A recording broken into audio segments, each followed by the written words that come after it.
They say in the old villages, beneath the baobab trees where the elders gather, there are stories that should only be whispered when the moon is full. This is one of them. This is the tale of Zora, and the shadow she gave away. In a village where the red earth meets the grasslands, there lived a woman named Zora. She was known for her kindness, the way she ground extra millet for widows, how she carried water for those too weak to fetch it themselves. Her laughter was like the first rain after drought. But kindness, my friends, does not always shield you from cruelty. It began with a necklace. A trader's wife lost her precious coral beads, the ones her grandmother had worn, passed down through 3 generations. When they could not be found, whispers began. Whispers that grew into accusations. "I saw Zora near the compound that day," said Kemi, the chief's second wife, a woman whose smile never reached her eyes. "She was always too interested in fine things," added Olu, the merchant who owed Zora's late husband money he refused to repay. "A woman alone cannot be trusted," declared Elder Taiwo, whose son Zora had refused to marry. 3 voices. 3 lies. 1 destroyed life. The necklace was found hidden beneath Zora's sleeping mat, placed there by hands she had once fed, by people she had once called neighbors. The village council met under the palaver tree, and without letting her speak, they cast their judgment. "Thief! Deceiver! Cast her out!" Zora left the village with nothing but the wrapper on her body and the shadow at her feet. No one spoke in her defense. No one looked back as she walked into the bush, toward the dark places where the paths disappear. For days, she wandered. She drank from streams and ate bitter leaves. At night, she wept until no more tears would come. And on the 7th night, when the full moon rose like a silver eye watching the world, she found herself in a grove of iroko trees. That's when she heard it. A voice like wind through dry grass. Like smoke. Like memory. "Why do you weep, daughter of sorrow?" Zara looked up. Between the trees stood a figure, neither fully man nor woman, neither fully solid nor mist. Its skin was the color of midnight sky, and its eyes held all the stars that had ever died. "I am Ngolo," it said. "Spirit of the night, keeper of secrets, walker of the space between moonlight and shadow." "I weep," Zora whispered, "because I was good, and goodness meant nothing. Because they lied, and lies were believed.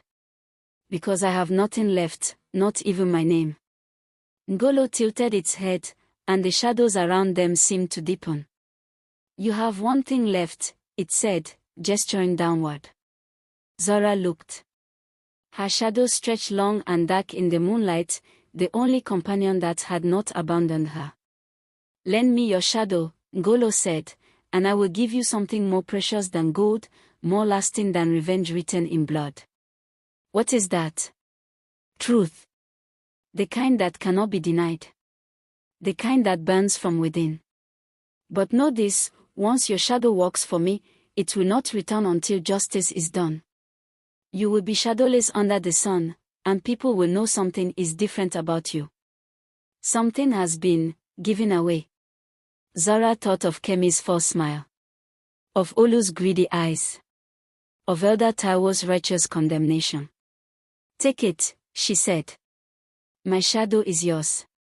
Ngolo smiled, and the world went cold. The full moon came again, 28 days later. That night, Kemi woke in her compound to find her chamber unusually dark. Even with the moon shining outside, no light seemed to enter. She lit her lamp with trembling hands. There, on her wall, was a shadow. But not her shadow. It moved independently, gliding across the clay walls, and as it moved, images formed within it like memories made visible. The coral necklace in Kemi's hands. Kemi creeping into Zora's hut. Kemi hiding the beads beneath the sleeping mat. Her satisfied smile as she left. Over and over, the shadow played the scene. Kemi tried to look away, but her eyes were locked on the truth she had buried.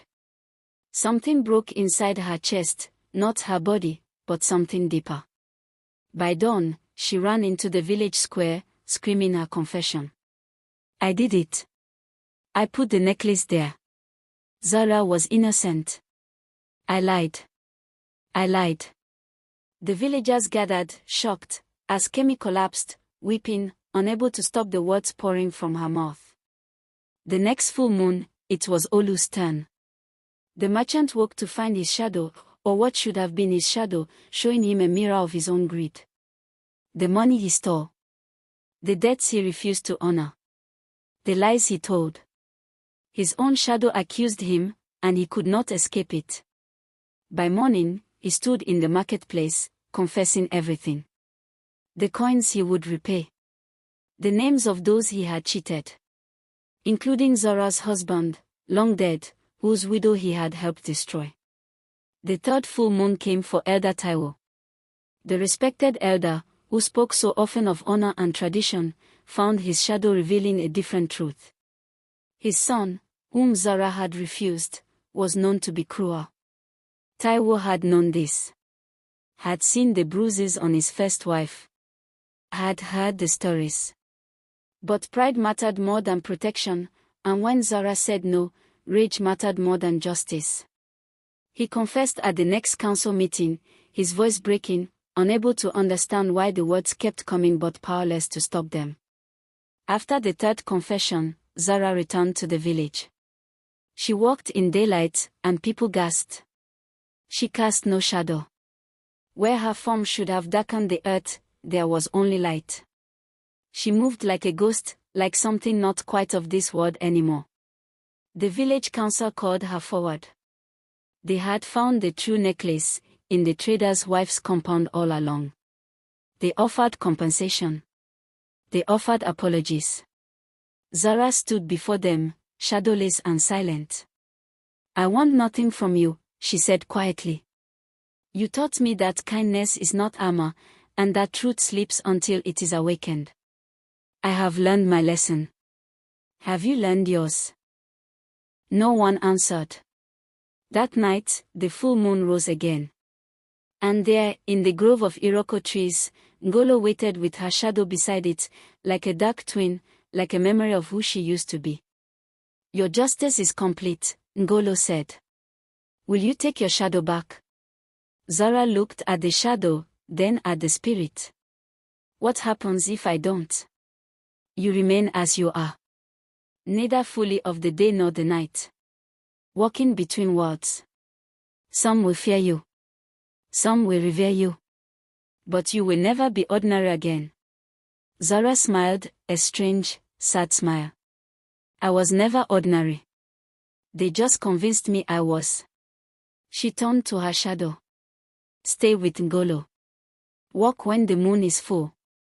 And when you find others like me, cast out, silenced, buried beneath lies, show them the truth they need.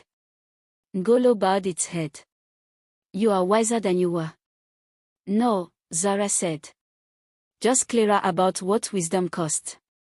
They say Zara still walks the borderlands between villages, helping those who have nowhere else to turn. In daylight, you can see her coming, a woman with no shadow, teaching others that revenge is not always blood. Sometimes, it's just truth. And they say that on nights when the moon is full and fat, shadows grow longer than they should. If you've buried secrets, if you've told lies that destroyed lives, watch your walls. Watch your flaws. Because somewhere, a borrowed shadow is walking. And it remembers everything. This has been a Moonlight folktale. Some stories are lessons. Some are warnings. This one is both.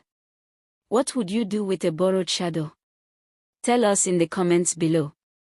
And remember, the full moon is always coming.